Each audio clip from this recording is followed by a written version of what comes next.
Olá, sétimo ano, tudo bem com vocês? Espero que sim. Hoje, terça-feira, dia 24 de novembro de 2020, é a nossa oitava aula do quarto bimestre. Turma, pegue aí o seu livro, o seu caderno e vamos dar início à nossa aula de hoje, fazendo a correção dos exercícios que vocês copiaram aí no caderno. Número 1. Considere as seguintes afirmações sobre o barroco brasileiro. 1. A arte barroca caracteriza-se por apresentar dualidades, conflitos, paradoxos e contrastes que convivem tensamente na unidade da obra. 2.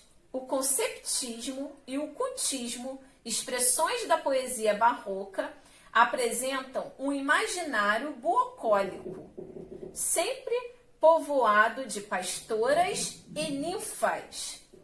E 3. A oposição entre reforma e contra-reforma expressa no plano religioso os mesmos dilemas de que o barroco se ocupa. Então, de acordo com essas questões aqui, quais são as questões, que estão corretas? A. Apenas a número 1. B. Apenas a número 2. C. Apenas a número 3. D. Apenas a número 1 e a número 3. Ou letra D. A número 1, a número 2 e a número 3. Qual é a resposta correta? A resposta correta é a letra D.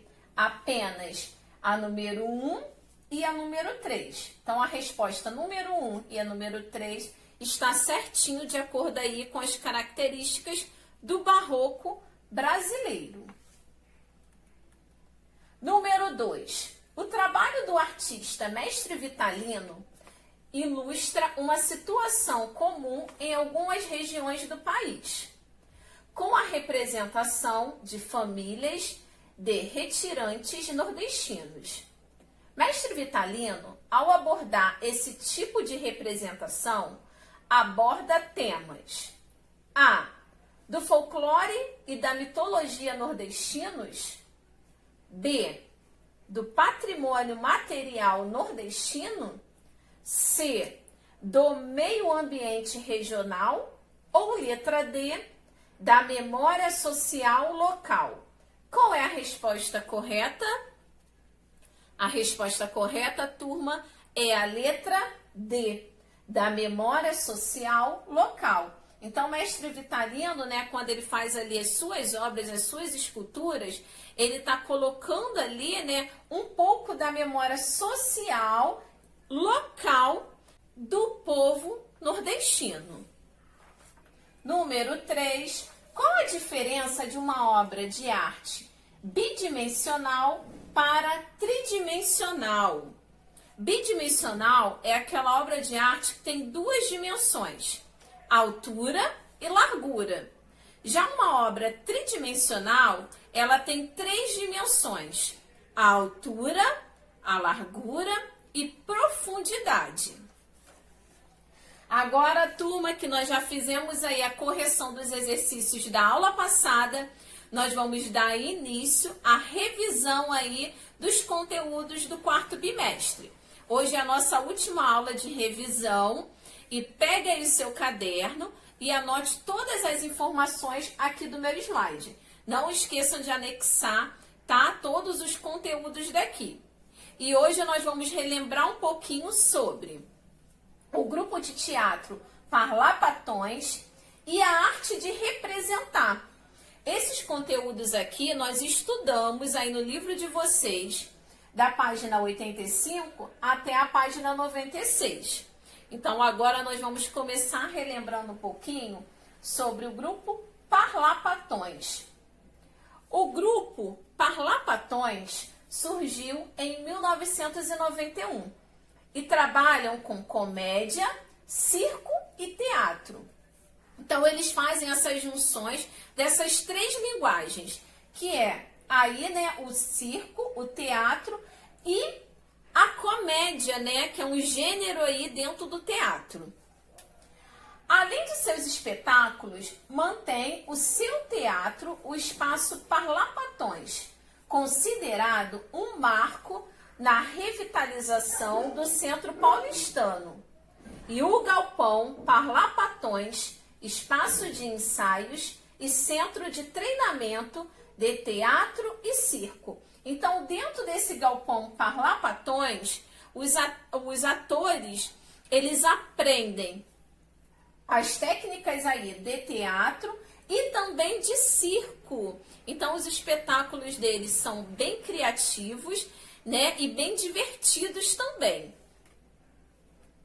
Os Parlapatões se caracterizam por ser um grupo vivo no contexto cultural da cidade de São Paulo, cuja singularidade traz a herança do circo e do teatro de revista, que comenta e faz humor com os acontecimentos enquanto eles acontecem. Primordial na crítica de costumes, se valendo disso para buscar um sentido político em sua obra. Então, ali, né, eles trabalham a questão política e crítica daquele momento em que o país está vivendo. Então, é um espetáculo bem divertido, mas que também fala muito sério quando necessário. Então, eles falam aí, né, de contextos sociais, né, que esteja acontecendo nesse momento, né, na sociedade. Então, aqui vocês conseguem observar uma imagem, né, de alguns espetáculos, mas agora eu vou mostrar mais umas imagens para vocês conseguirem observar melhor. Então, aqui, ó, é um dos espetáculos. Nesse momento de pandemia, né, o grupo Parlapatões, eles fizeram apresentações online, e aqui, ó, né, todos de máscaras. Aqui é uma parte da produção ali, né, fazendo chegar o teatro até a casa das famílias, né, que por conta dessa pandemia, os espaços culturais e os teatros também estavam fechados.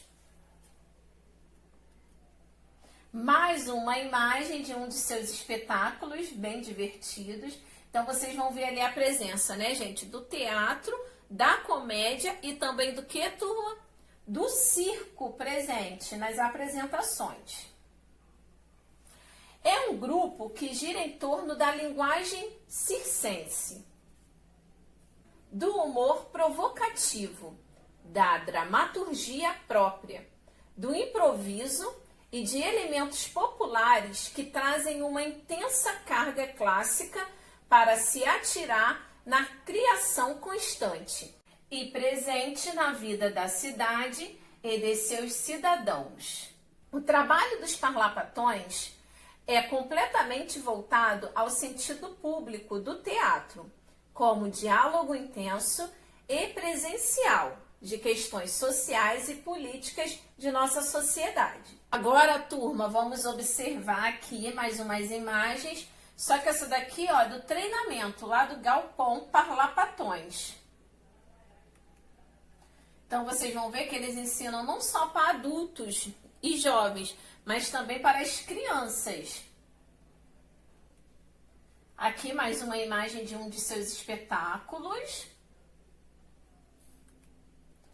Vemos cada vez mais que se torna necessário e fundamental possibilitar ao público interagir e manifestar-se diante da obra teatral, para exercermos juntos sua capacidade libertadora. Então, o que diferencia também esse grupo é eles chamarem ali o público para participarem de alguns momentos ali do espetáculo. Eles convidam, né, parte ali da plateia para interagir também, o que é fundamental, né, para o público estar ali de pertinho interagindo. Aqui mais uma imagem. Então, sempre com um figurino bem divertido, bem alegre. Aqui também, sempre fazendo também referência, né, ao circo, a questão ali do palhaço, do mágico. E agora que nós já falamos aí um pouquinho, né, do teatro moderno, representado aí pelo grupo Parlapatões, nós vamos relembrar um pouquinho como foi o início do teatro, né, onde ele surgiu, com que propósito surgiu as primeiras manifestações teatrais. O teatro na antiguidade foi uma das formas mais ricas de arte. Originou-se nas festas que saudavam o deus Dionísio e incluíam espetáculos de mímica, dança, música e a recitação de poesias. Existiam duas celebrações a esse determinado deus: os cultos, que eram apreciados pela população camponesa, e as grandes festas, que eram celebrações que aconteciam no meio urbano, onde eram realizados concursos entre autores. Então, aqui nós podemos observar, né, uma imagem, uma ilustração de como foi, né, as primeiras apresentações teatrais. Então, vocês observem que aqui, ó, é o modelo de teatro de arena. E aqui vocês conseguem observar esse mesmo modelo das primeiras manifestações teatrais em ruínas. Então, hoje se tornou um ponto turístico, visitado aí por turistas do mundo inteiro. Mais uma imagem de um outro teatro, né, da antiguidade. Olha que linda a imagem. Então, muitas das vezes nós conseguimos observar apenas essa parte aqui, né, de dentro. Mas olha aqui todo o contexto, que também é um ponto turístico. Dando continuidade, primeiramente, o teatro começou a ser cultivado em Atenas. Porém, seu desenvolvimento foi muito rápido e logo se espalhou por toda a área de influência grega, sendo cultivado também, posteriormente, pelos romanos, que levaram a prática para os pontos distantes da civilização. O seu apogeu pode ser identificado após a ruína causada pelas guerras da cidade de Atenas, onde não só o teatro foi reconstruído, mas como toda a cidade. Então aqui vocês conseguem observar, né, a reconstrução aí do teatro, né, e a cidade também após essas guerras. Nesse período, nós podemos perceber uma evolução muito grande do teatro, principalmente nos enredos, onde se destacariam a tragédia e a comédia. Então, foi lá no início, né, do teatro, onde se destacou aí os dois gêneros do teatro, que foi a tragédia e a comédia, que são representadas por essas duas máscaras. A máscara feliz representa o gênero comédia e a máscara triste representa o gênero tragédia. Então, eu tenho certeza que vocês já observaram, né, a máscara presente aí relacionada ao teatro. E são várias as máscaras, né? Eles brincam um pouco aí com as características, né? Com ali a parte do design, mas não perdendo a essência, que é sempre uma máscara sorrindo e a outra triste. Mas eles brincam um pouco com a parte do design. Então, vocês conseguem ver essa daqui, né? Com um design bem moderno. Em termos culturais, Atenas não era superada de maneira nenhuma por nenhuma cidade grega, pela grande produção de peças teatrais. Lá viveram os maiores pensadores e artistas do mundo grego, e isso facilitou muito o desenvolvimento teatral na cidade. Em relação às peças em si, originalmente eram encenadas exclusivamente por atores masculinos. Vocês lembram desse detalhe? Que eram os atores masculinos que poderiam ali atuar, representar. E eles usavam máscaras de linho para representar os personagens femininos, porque as mulheres naquela época, elas não eram consideradas cidadãs, por isso não tinham o direito de representar, né, de serem atrizes. Então aqui vocês observam o uso da máscara, sempre uma máscara expressiva e uma máscara inteira, cobrindo ali, ó, o rosto todo, para esconder o personagem, né, o ator masculino, que estava fazendo ali um personagem feminino. Mais uma imagem do uso da máscara. Agora vamos falar um pouquinho, né, a questão aí do gênero no teatro. A tragédia era o gênero mais antigo do mundo. E os temas eram relativos à religião ou contos de heróis. Já a comédia, o gênero novo que acabou caindo nas graças dos gregos, tinha temas mais voltados para o cotidiano, para os costumes. Existiam até mesmo críticas aos governantes e na grande maioria das vezes eram tratados com sátiras, tá? Então a comédia, né, ganhou ali o público, né, em questão de pegar ali os problemas que estavam acontecendo daquela época e transformá-los de uma maneira divertida para atrair ali o público. Então aqui mais uma imagem fazendo referência à figura feminina com o uso, né, da máscara, figura feminina sendo representada ali por personagens, né, atores masculinos utilizando a máscara. Agora nós vamos falar de uma modalidade que está fazendo muito sucesso, que é o teatro de rua. Teatro de rua é uma modalidade teatral em que as atrizes e os atores utilizam seu corpo e sua voz a serviço da construção estética no espaço aberto. Atualmente, se entende o teatro de rua como um teatro na cidade. O espaço urbano não seria apenas um espaço cenográfico, este um ambiente na qual a cena dialoga com a vida da cidade, construindo um acontecimento que modifica momentaneamente a cidade como lugar de convívio. Agora vamos observar aqui mais uma imagem aqui mostrando um pouco de um teatro de rua. Então você vê ali, ó, o público participando. Sempre, né, gente, utilizando a música, a comédia para atrair ali o público. Mais uma apresentação aqui, na verdade um monólogo. Mais uma imagem.